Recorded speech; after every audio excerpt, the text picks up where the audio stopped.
Moll Rial's Adventure by Sheridan Le Fanu. Read by Frank Blissett. When Miss Anne Bailey was a child, Moll Rial was an old woman. She had lived all her days with the Baileys of Lough Guir, in and about whose house, as was the Irish custom of those days, were a troop of barefooted country girls, scullery maids or laundresses, or employed about the poultry yard, or running of errands. Among these was Moll Rial, then a stout, good-humoured lass, with little to think of, and nothing to fret about. She was once washing clothes by the process known universally in Munster as beetling.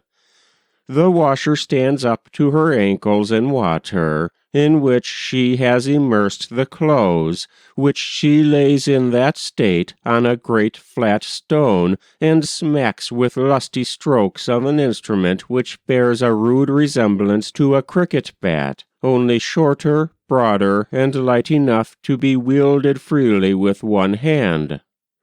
Thus they smack the dripping clothes, turning them over and over, sousing them in the water, and replacing them on the same stone, to undergo a repetition of the process, until they are thoroughly washed.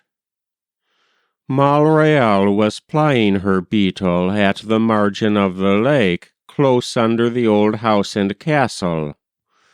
It was between 8 and 9 o'clock on a fine summer morning. Everything looked bright and beautiful. Though quite alone, and though she could not see even the windows of the house, hidden from her view by the irregular ascent and some interposing bushes, her loneliness was not depressing. Standing up from her work, she saw a gentleman walking slowly down the slope toward her. He was a grand-looking gentleman, arrayed in a flowered silk dressing-gown, with a cap of velvet on his head, and as he stepped toward her, in his slippered feet he showed a very handsome leg. He was smiling graciously as he approached, and drawing a ring from his finger with an air of gracious meaning, which seemed to imply that he wished to make her a present.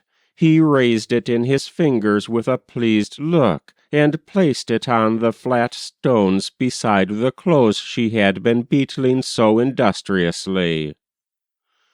He drew back a little, and continued to look at her with an encouraging smile, which seemed to say, "You have earned your reward. You must not be afraid to take it." The girl fancied that this was some gentleman who had arrived, as often happened in those hospitable and haphazard times, late and unexpectedly the night before, and who was now taking a little indolent ramble before breakfast. Moll Rial was a little shy, and more so at having been discovered by so grand a gentleman with her petticoats gathered a little high about her bare shins. She looked down, therefore, upon the water at her feet, and then she saw a ripple of blood, and then another, ring after ring, coming and going to and from her feet.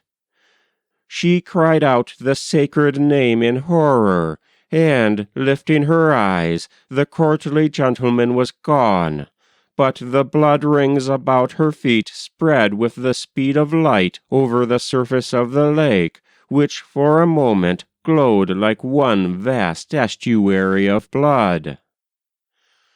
Here was the Earl once again, and Moll Rial declared that if it had not been for that frightful transformation of the water, she would have spoken to him next minute, and would thus have passed under a spell, perhaps as direful as his own.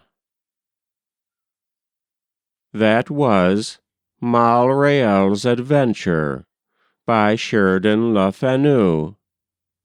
Read by Frank Blissett.